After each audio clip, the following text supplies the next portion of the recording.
And welcome back to Dark Side of the Mic. Today we're going to do a comparison of the Sennheiser MKH 416 and the newer and much cheaper MKE 400 Mark II. Now the MKE 400 is primarily designed as an on-camera shotgun mic, has a built-in hot shoe, and it costs about £150 from Amazon. But its main selling point for me is that it's absolutely tiny. You're getting a supercardioid directional mic with a 3-step variable gain switch, and that mic fits into a typical backpack lens pouch or compartment. So it's taking up hardly any room in the bag, great for travel. The 416 on the other hand is much larger, not only in terms of accommodating it in your bag, but if like me, especially when travelling, you tend to use a lot of smaller cameras or DSLRs, it does kind of look like a javelin mounted on one of those, and not very practical. So in this comparison we'll jump back and forth between those two mics in various setups, comparing the sounds and the differences. So at the moment we're recording in a typical podcast setup for these mics. I'm about 60 inches off both of them, recording into my PodTrack P4. The gain on the 416 is 3 out of 10 and the MKE 400 is in the middle gain setting on the mic, with the PodTrack at 4.5 out of 10.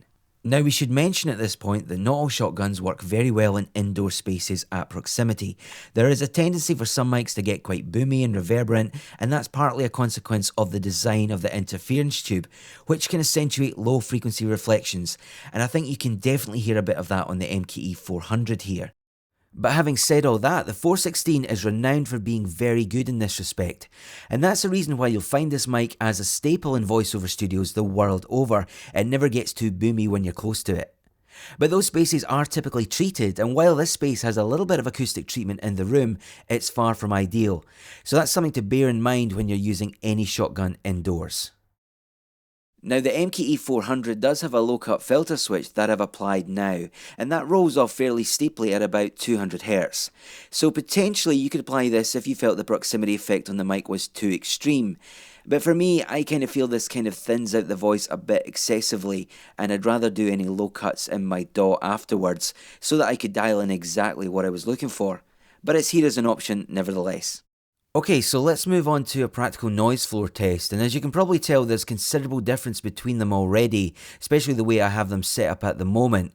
The 416 has a sensitivity of negative 32 dB and a self noise of 13 dBA, so it doesn't need anywhere near as much gain as what the MKE 400 does on the middle gain setting. But let's stop for a second of silence on the 416 and we can measure the noise floor. As I said, the MKE 400 is still in the middle gain setting.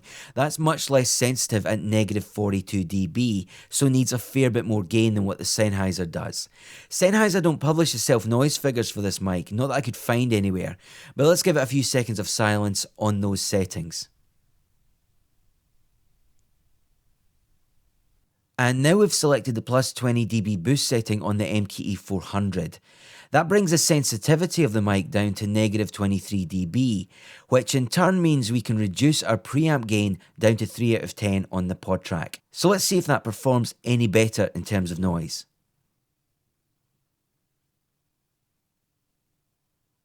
So I think it's fairly clear from that you really want to be keeping the MKE 400 on the plus 20 dB setting, especially for any kind of voice work. It's much less hissier than leaving it on the 0 dB setting, the middle switch, and making up the gain in your preamp. So we'll stick with the plus 20 dB setting for the rest of this comparison. Now both of the mics feature supercardioid polar patterns, which should mean they're very effective at off-axis rejection. So let's try and demonstrate that just now. So at the moment we're on the 416 and talking from the front of the mic. This is what it sounds from 90 degrees. And this is what it sounds from the rear of the mic. And if we move over now to the front of the MKE 400, this is a much shorter mic, so you typically expect the off-axis rejection to be less effective here. But this is how it sounds from the front. And if we move it to the side like that, I think you notice a really quite stark fall off there, really quite impressive in that respect. And if we move it to the rear, you really notice the bass pickup there from the rear of the mic. But overall I think this is doing really quite well. Now, the published frequency response for both of these mics are on the screen now, and you can see here that the 416 offers completely flat mids and then a smooth wide presence boost that starts at about 4 kHz. And this for many people is the perfect response for spoken word, offering articulation, smoothness. But I think the 416 has something else, a little bit of magic that goes beyond frequency response. There's a saturation and sparkle there that is really unique to this microphone, and that's what makes it very special. Nevertheless, while it's clearly not the same, I think the MKE 400 is aiming to get in that 416 ballpark. The mids here are clearly not as flat, it's much more mid-forward, and I don't think the high end is as bright or as smooth as the 416. I would tend to use a film analogy here. If the 416 was giving us the fine grain of 35mm, the MKE 400 feels more like 16mm. It's not as smooth and doesn't have that shimmer of the 416. But like all these things, it is subtle and not everyone will hear it. Now, I did perform a Cinewave sweep of both of the mics in REW, so both mics recorded at the same time, same sound levels, and these are the results on the screen. And while this is not a wholly accurate way of measuring the response of these mics, it does let us see the differences as recorded in this space. And we can clearly see here that the 416 is brighter, although the shape of the curves are very similar. We can also see the 416 has a much wider response. It's picking up more information at both ends of the spectrum, and I think that just gives the mic the feeling of a little bit more depth and it just cuts through that little bit more. But again, this difference to some people will be huge and to others it will be largely undetectable. So it's a choice you have to kind of weigh up between the two. So at this point, let's talk about that 20 dB setting and why it's useful, particularly on smaller cameras. And at this point then, we've moved over to the Blackmagic Pocket 4K camera as a recorder, and we're using both mics with it. We're recording from about 50 centimeters away, so your typical handheld vlog distance. So for the MKE 400, I'm using the 3.5mm input, which I'm sure many of you will be aware who know the camera is the weaker of the two audio connections. We're still using the plus 20 dB setting and our camera gain is set to 75. The 416 by contrast is connected to the mini XLR port, which on the Pocket 4K is a little bit cleaner, and there is by my reckoning about 5 to 6 dB more gain available at the equivalent camera gain level.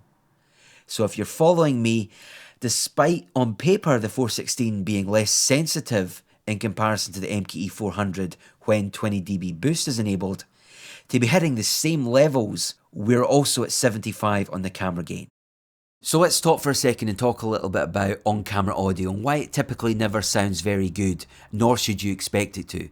You're effectively trying to pick up sound from distances that are less than ideal, so in that sense, it's about getting audio that's clear, understandable, and more importantly, usable. Now that could be just simple ambience for B-roll shots, or it could be incidental dialogue and conversations, or maybe just a little bit of verite to include in your film. So in that respect, you want your audio to be as noise-free as possible, since you're typically increasing your gain to capture content that is slightly further away. So on a smaller camera like the Pocket 4K that has weaker preamps, especially that 3.5mm input, having that increased sensitivity or that clean 20 dB boost is an absolute godsend. And to demo that for a second, let's compare some of the silence of the MKE 400 with the 416. And we should bear in mind here that this was a test using the MKE 400 on the weaker audio input, and we could expect to achieve better results connecting it to the XLR input with a crossover cable. And this is doable with this mic because it runs off batteries and not plug-in power. So let's move on to some final thoughts. We're going to stay on the MKE 400 for the rest of this review, but in this setup I've boomed it above my head, so it's about 30 centimeters or a foot from my mouth. So that's the ideal position if you wanted to frame the mic out of shot on a YouTube video, for example. We've also turned on some processing, so that's some EQ and compression, and I'll put on screen what I've actually done here. I think for close, optimized voice recordings, it's hard to look past the 416. It's just a wonderful, natural sounding mic, especially at proximity. The MKE 400 by contrast does sound a little bit tubby, a little bit roomy when you're about 6 inches off it. I also think its tone is ever so slightly on the nasal side, and that's probably accentuated on my voice, but I think lowering the mids here would improve it a little bit. But having said all that, these are fairly small adjustments. In many ways, I think the differences here between this and the 416 are only really noticeable if you're wearing good headphones. And coming through my monitors here as I've been editing, at times it's been difficult to know when we are transitioning from one mic to the other. The 416 has that signature extension and smoothness in the high end, which really sets it apart, while the MKE 400 feels a lot less airy, a bit more closed off. But it's clear from the sound signature that the mics are from the same stable, if you like, and both are very flexible for a range of situations, whether that be podcasts, voiceovers, vlogging, or even just as an on-camera mic. And I think when you move the mic further away in less than ideal recording positions, such as on a camera, then those differences become even smaller. That extra sensitivity is critical for picking up clean, if less than optimal audio, and for me that's more important in that use case scenario. The small size as well if you want to keep your camera rig compact. This makes perfect sense for £150 or about $200. Okay, that's it for this week. Let me know what you think, and we'll see you next time.